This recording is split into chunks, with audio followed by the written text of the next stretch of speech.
Bonjour, aujourd'hui on va regarder la taille des rosiers en été.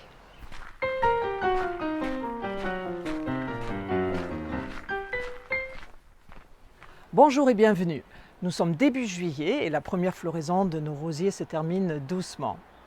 Mais vous avez sans doute des rosiers qui vont continuellement produire des fleurs tout le long de l'été ou qui vont faire une pause maintenant et se refaire une splendeur pour le mois de septembre. Et c'est maintenant et dans les semaines qui viennent que nous pouvons intervenir pour obtenir une floraison encore plus belle. Cela se fait par la taille d'été. Tous les ans, le but de notre rosier est la reproduction. Pour cela, il forme des fleurs qui se transforment en fruits qui porteront les graines. Et j'ai fait une vidéo sur le sujet que vous pouvez regarder.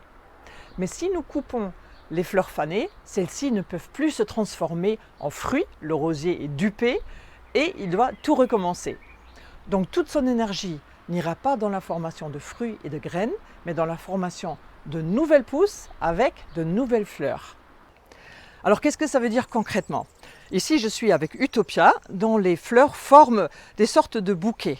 Alors si je secoue un petit peu, je vois que pas mal de fleurs sont déjà défleuries. Si l'esthétique ne me dérange pas, je peux laisser ça comme ça, ou je peux m'amuser aussi à couper individuellement, sans trop me poser des questions, toutes les petites fleurs qui sont fanées. Je peux aussi décider que non, ça c'est déjà trop fané, je n'en veux plus. À ce moment-là, il faut que je taille.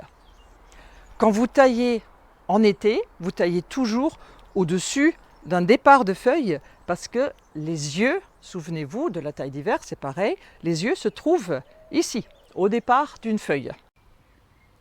Ici, vous le voyez très clairement que ça, c'est une feuille et là où elle rencontre la tige, il y a déjà un nouveau départ. Donc là, il y a un œil qui s'est développé.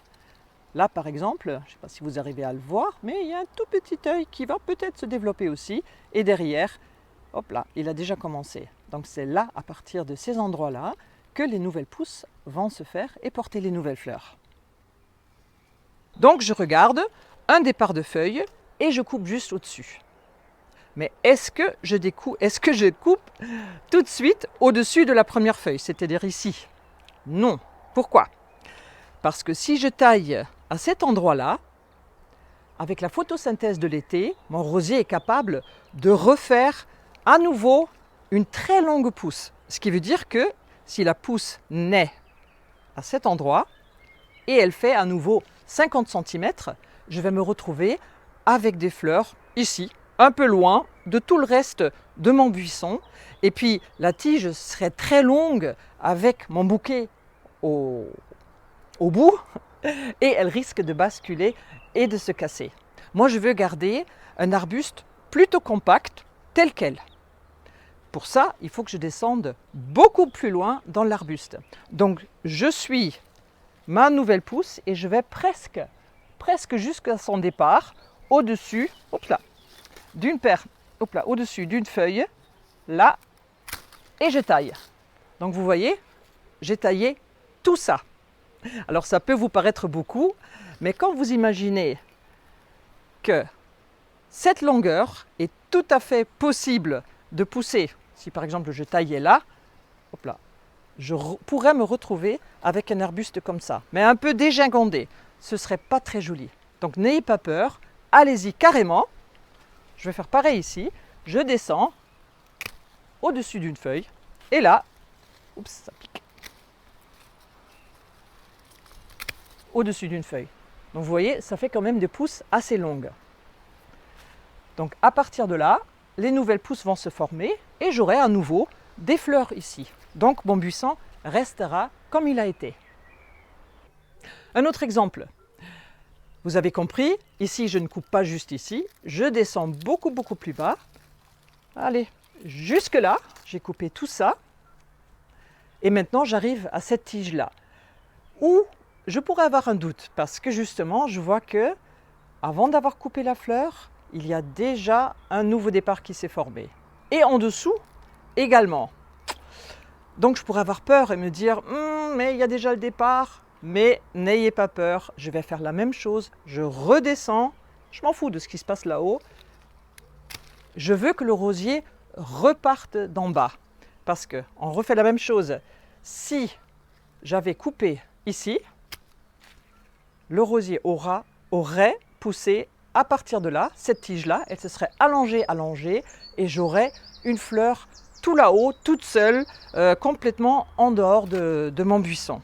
Et ça, ce ne serait pas joli.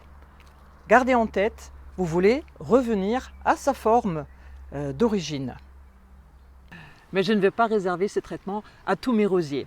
Ici, par exemple, j'ai Astronomia qui pousse de manière un peu plus chétive, donc je n'ai pas besoin d'être aussi dur avec lui.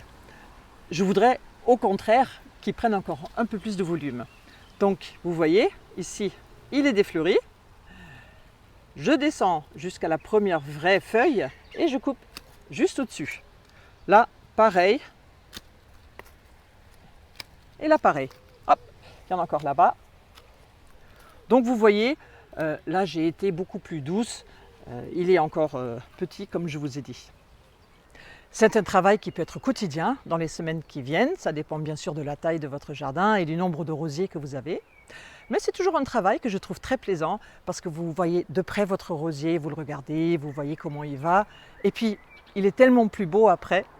Alors n'oubliez pas, pour vos rosiers remontants, si vous voulez avoir des fruits à l'automne, vous pouvez le laisser fleurir une fois encore, mais à partir du mois d'août, n'y touchez plus parce qu'il faut aussi lui laisser le temps de développer ses fruits. Bon, maintenant, profitez de cette belle floraison et je vous souhaite un très bon jardinage.